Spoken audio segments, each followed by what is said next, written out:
জয় শ্রীকৃষ্ণ চৈতন্য প্রভু নিত্যানন্দ, শ্রী অদ্বৈত গদাধর শিবাসাদি গৌর ভক্তবৃন্দ। এখন পাঠ করছি ষটতিলা একাদশী। কবে কখন? 22শে মাঘ, 6ই ফেব্রুয়ারি মঙ্গলবার একাদশী। পরের দিন বুধবার 7ই ফেব্রুয়ারি সকাল 6টা 14 হইতে 9টা 58-র মধ্যে পারণের সময়সূচি। মাঘ মাসের কৃষ্ণপক্ষের ষটতিলা একাদশীর মাহাত্ম্য ভবিষ্যৎ পুরাণে বর্ণিত আছে। যুধিষ্ঠির মহারাজ বললেন, হে জগন্নাথ, মাঘ মাসের কৃষ্ণপক্ষের একাদশী তিথির নাম কি, বিধি বা কি, এবং তার কি ফল সবিস্তারে বর্ণনা করুন। তদুত্তরে ভগবান বললেন, হে রাজন, এই একাদশী ষটতিলা নামে জগতে বিধিত। এক সময় দালভ্য ঋষি মুনিশ্রেষ্ঠ পুলস্তকে জিজ্ঞাসা করেন, মর্তলোকে মানুষেরা ব্রহ্মহত্যা, গোহত্যা, অন্যের সম্পদ হরণ আদি পাপ কর্ম দ্বারা নরকে গমন করে, যাতে তারা নরকগতি থেকে রক্ষা পায়, তা যথাযথভাবে আমাকে উপদেশ করুন।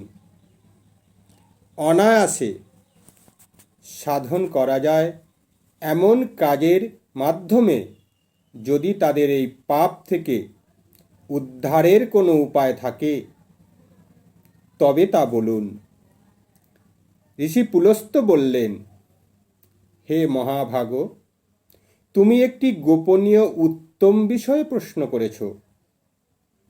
মাঘ মাসে শুচি, জিতেন্দ্রিয়, কাম, ক্রোধ আদি শূন্য হয়ে স্নানের পর সর্বদেবেশ্বর শ্রীকৃষ্ণের পূজা করবে।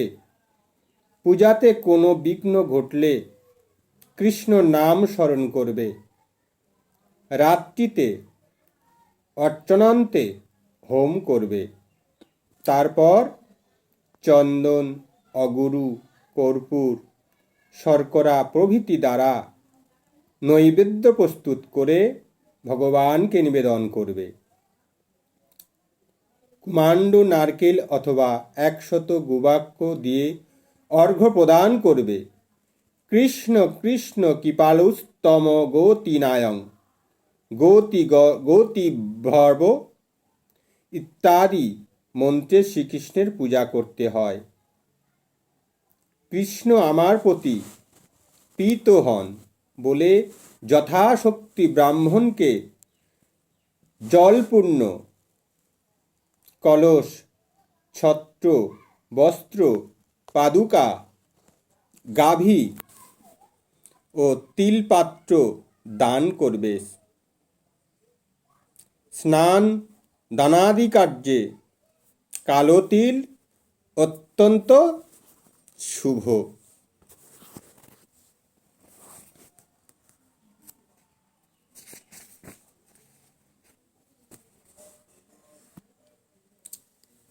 হে দ্বিজোত্তম, ওই প্রদ্যুত তিল থেকে পুনরায় যে তিল উৎপন্ন হয় তত বৎসর ধরে দানকারী স্বর্গলোকে বাস করে। তিল দান, স্নান, তিল শরীরে ধারণ, তিল জলে মিশিয়ে তা দ্বিতীয় তর্পণ, তিল ভোজন এবং তিল দান, এই 6 প্রকার বিধানে সর্বপাপ বিনষ্ট হয়ে থাকে। এই জন্য এই একাদশীর নাম ষটতিলা। হে যুধিষ্ঠির, এক সময় নারদ এই ষটতিলা একাদশীর ফল ও ইতিহাস সম্পর্কে জানতে চাইলে যে কাহিনী আমি বলছিলাম তা এখন তোমার কাছে বর্ণনা করছি। পুরাকালে মর্তলোকে এক ব্রাহ্মণী বাস করতে। সে প্রত্যহ ব্রত আচরণ ও দেব পূজা পরায়ণ ছিল। উপবাস ক্রমে তার শরীর অত্যন্ত ক্ষীণ হয়ে গিয়েছিলেন।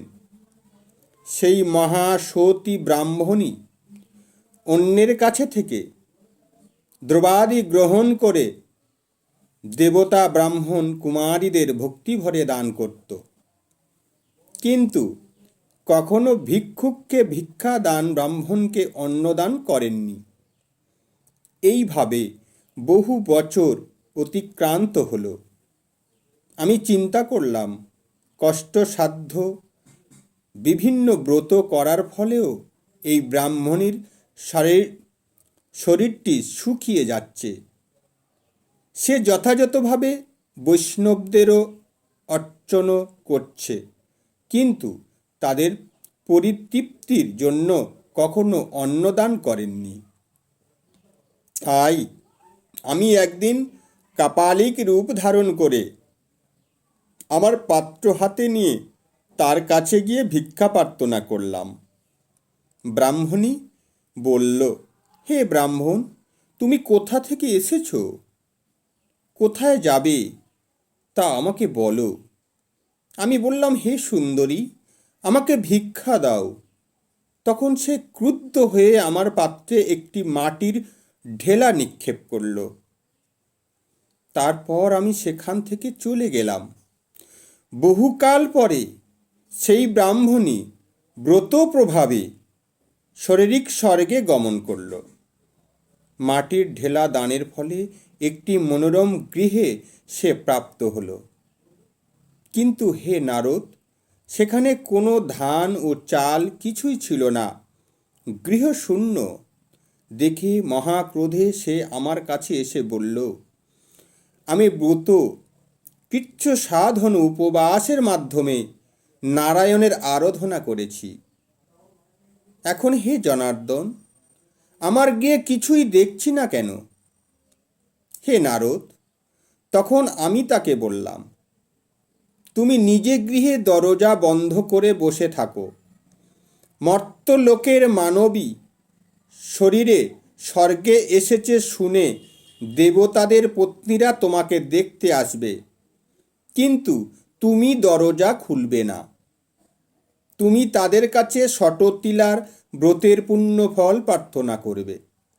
যদি তারা সেই ফল প্রদানে রাজি হয়, তবেই দরজা খুলবে।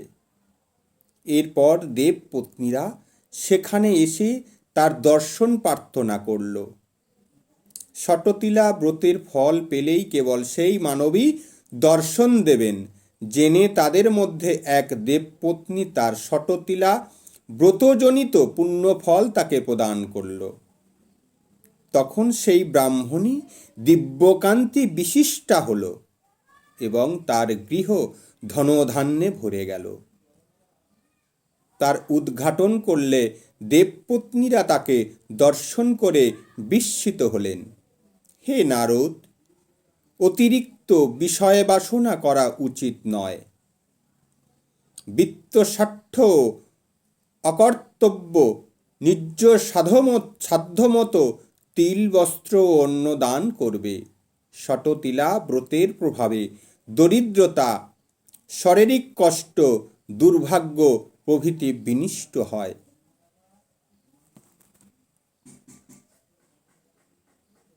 এই বিধি অনুসারে তিল দান করলে মানুষ অনায়াসে সমস্ত পাপ থেকে মুক্ত হয়। হরে কৃষ্ণ, হরে কৃষ্ণ, কৃষ্ণ কৃষ্ণ হরে হরে, হরে রাম, রাম রাম হরে হরে। আজকের এই একাদশীর মাহাত্ম্য কথা সমস্ত ভক্তবৃন্দ বেশি বেশি করে শেয়ার করবেন, আর আমার এই চ্যানেলটিকে সাবস্ক্রাইব করে রাখবেন। সবার আগে সমস্ত তত্ত্বকথা আপনাদের কাছে পৌঁছে যাবে। জয় শ্রী রাধা, জয় শ্রীকৃষ্ণ, জয় শ্রী গোবিন্দ। হে কৃষ্ণ করুণা সিন্ধু দীনবন্ধু জগৎপথে, গোপেশ গোপিকাকান্ত রাধাকান্ত নমস্তুতে। তপ্ত কাঞ্চন গৌরাঙ্গী রাধে বৃন্দাবনেশ্বরী, বিশ্বভানুসুতে দেবী প্রণমামি হরিপ্রিয়ে। হরে কৃষ্ণ।